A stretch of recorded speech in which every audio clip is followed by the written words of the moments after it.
को सबसे पहले आप कह रहे हैं अरविंद केजरीवाल डॉन है, दाऊद है अरविंद केजरीवाल। जो आदमी बिना सिग्नेचर के अंडरवर्ल्ड की तरह काम करता है, जिसके अंदर उसकी आंखों की पुतली के बिना उसके इशारे के कोई काम नहीं कर सकता, जिसने उसके खिलाफ बोला उसको पार्टी से निकाल दिया, चाहे वो कितना भी उसका खास हो, जिसने उसके लिए चाहे खून बहाया हो या पसीना बहाया हो, चाहे वो कुमार विश्वास हो, चाहे जिसने पैसा बहाया हो वो अपने प्रशांत भूषण हो, चाहे जिसने उसके लिए पूरा स्टूडेंट इकट्ठे हुए हैं प्रोफेसर आनंद कुमार हो, या कोई भी हो, उसने किसी को भी न उसने नहीं बख्शा है। और मैं उसको तब से जानता हूं, उसके दादाजी जो मंगत राम जी, जिनकी सिवानी मंडी में चक्की थी, वो बहुत धार्मिक आदमी थे, और उसके पिताजी गोविंद राम जी उस नवीन जिंदल के यहाँ नौकरी करते थे, उसी में रहते थे, और कॉलेज के टाइम पे उन्हीं से 1 करोड़ रुपए लेके जो कबीर फाउंडेशन शुरू की थी, और उसने उनको भी नहीं बख्शा। उस तरह के आदमी ने आज दिल्ली की हालत ये कर दी है, किलोमीटर किलोमीटर की लाइनें लगती है पानी के टैंकर की, एक बूंद पानी अवेलेबल नहीं है जनता को। ये नोएडा के बाद ही न्यू अशोक नगर आता है, वहां जब हम जाते हैं देखते हैं ये दिल्ली की राजधानी है, जहां पर 1-1 किलोमीटर लाइन लग रही है, पानी है नहीं। सदर बाजार जो कि एशिया की सबसे बड़ी मंडी है, वहां कोई टॉयलेट नहीं, और पानी आता है बहुत गंदा, और वहां नूरा कुश्ती होती रहती है, मटका फोड़ आंदोलन करते रहते हैं विजय गोयल जी कि ये गंदा पानी आ रहा है। लेकिन दोनों सरकारें नहीं, आप हम पूछ रहे हैं कि कर्नाटक क्यों नहीं गए, आप कह रहे हैं कि तिहाड़ क्यों नहीं गए। ये क्या ये कर्नाटक कैसे जाता है?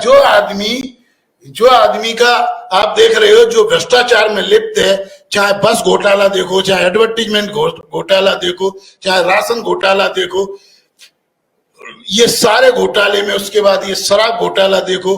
तो आपने तो फहरिस्त बना ली है घोटाले की। अरे जिस आदमी ने कहा था कि वेबसाइट पे 1-1 पैसे का, उसने 2-3 हजार करोड़ रुपए चंदा फर्जी दिखाया है, 2 लाख उनका कार्यकर्ताओं की उनकी डिटेल नहीं दे पाया जिनसे चंदा आया है।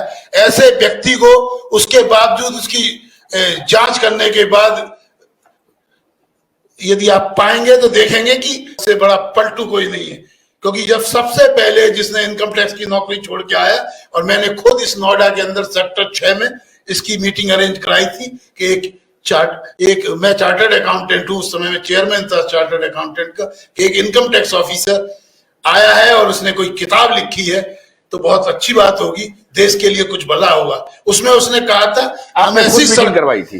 खुद मीटिंग कराई, खुद भाषण कराया था इस इंदिरा गांधी केंद्र के अंदर, जिसके अंदर उसने अपनी किताब पेश की। उस किताब के अंदर उसने कहा था कि मैं एक ऐसी सरकार चाहता हूं जिसमें कोई हाई कमान ना हो, जो नीचे से कहे। लेकिन जितनी डिक्टेटरशिप उसकी पार्टी में है वो किसी में नहीं है। दूसरी चीज उसने कही थी, मैं इस बीपीएल कार्ड और इन सब का विरोध करता हूं, ये भिखारी मॉडल नहीं चलेगा। लेकिन जितना भिखारी मॉडल, मैं केवल ये कहूंगा, जो होता है ना कि बुरी मुद्रा अच्छी मुद्रा को चलन से बाहर कर देती। जिस किताब में उसने जो जो बुराइयां कांग्रेस की लिखी थी, वो सब बुराइयां उसने उनसे कई गुना अपना ली, और आज की डेट में उससे बड़ा पॉलिटिशियन इस पूरे देश के अंदर नहीं है। उसे कर्नाटक नहीं बल्कि उसको इस देश से बाहर जाना चाहिए। ऐसे व्यक्ति को जो रोजाना झूठ बोले और लोगों की आशाओं को इस तरह धूमिल करे, ऐसे व्यक्ति को, और साथ में उसके गुरु अन्ना को, इस वजह से कि वो अपना बर्थडे तो मनाना चाहते हैं, लेकिन इसके विरोध जो धोखा दिया जनता को, उसके लिए माफी मांगने तक को तैयार नहीं है। मैं कहता हूं केजरीवाल भी नहीं, आप अन्ना को भी इसमें लपेट रहे हैं। अन्ना को भी नहीं, आपका कोई व्यक्तिगत दुश्मनी तो नहीं केजरीवाल से? नहीं, केजरीवाल से मेरी व्यक्तिगत दुश्मनी, जब मैं आपको बोल रहा हूं कि उसकी पहली मीटिंग जब वो पॉलिटिशियन भी नहीं था तब भी हम लोगों ने यहाँ कराई। वो हमारे बंसल, उसका गोत्र है, वो हमारे आपकी बिरादरी के, हमारी वाइफ भी बंसल है। वो तो हमारे यदि अग्रवाल समाज के हिसाब से देखा जाए तो हमारा साला लगता है, हमारे समाज का है, व्यापारी वर्ग से जुड़ता है। उसके अलावा चार्टर्ड अकाउंटेंट हम है, और वो इनकम टैक्स उस हिसाब से प्रोफेशन भी दोस्ती है, और उससे पर्सनली उससे हमारी मुलाकात 2-3 बार हो भी चुकी है। और प्रशांत भूषण के घर पे भी हम लोग जब ये रिजाइन देके आए थे तब भी मिले थे। तो हमारी तो उसके, जब हमने बताया उसके दादाजी तक से हमारी मुलाकात, उसके पिताजी गोविंद राम जी से मुलाकात, तो हमारी क्या दुश्मनी हो सकती है?